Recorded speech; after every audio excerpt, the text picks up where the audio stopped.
Okay, so let's address the first question, and which is in relation to women being abused in a relationship or in marriage, but you can't walk out, you can't go out, you're supposed to still be in the relationship because it gives you off as a strong. Hey, my God. Sorry. As a strong woman. Let me just, I wanted to say something, but I think it ties in with this one. Okay. First of all, in behavior change, if you want to change behavior, you have to know what exists already. That is why we mentioned, I mentioned, I think she also did, the issue of what has been happening in age past, and then what is happening now and how we can. You see, many times in relationships, we have, based on culture and traditions and even religion, to press one side of the gender down compared to the other. Yeah. So, more or less, if you are a woman and you are suffering in your marriage, even go to your own mother and she'll say, bro, once stay there for the sake of the children, for the sake of this. But there is this saying that if you leave, L-E-A-V-E, if you leave, you will leave. Yeah. You get me? If you leave, so you will live. Leave to live. Yeah. I'm not an English person, so don't mind me.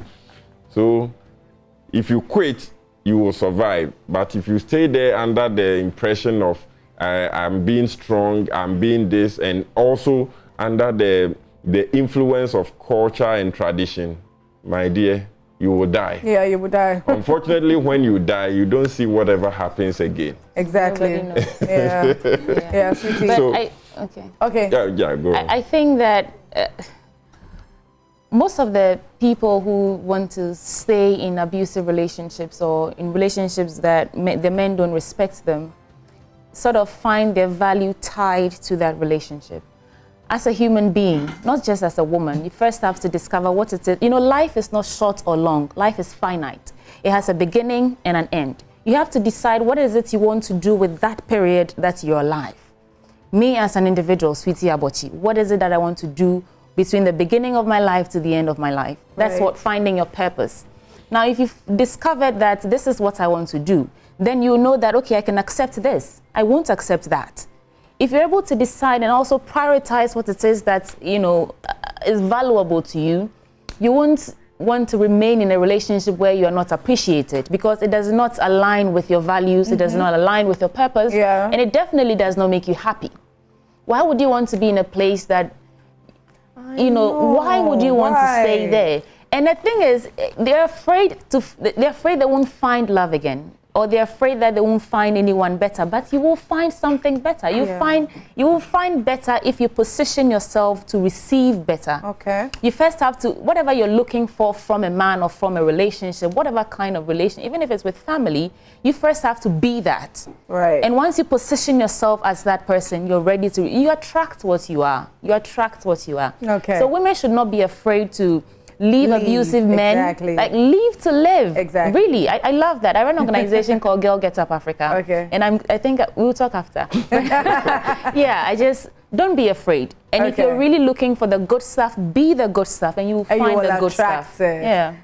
Let me come to Wilberforce. Let me come to you. So there's someone, what I just read, that some single mothers just tell themselves that we don't want to do this anymore.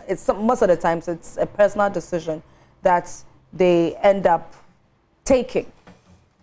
What would you say in relation to something like this?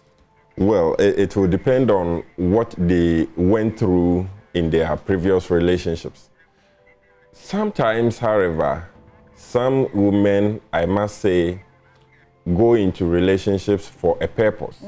Especially these days, those who say, I'm a career woman, I just want to have my child and that's all. That's a whole new conversation. Why does that peeve men so much?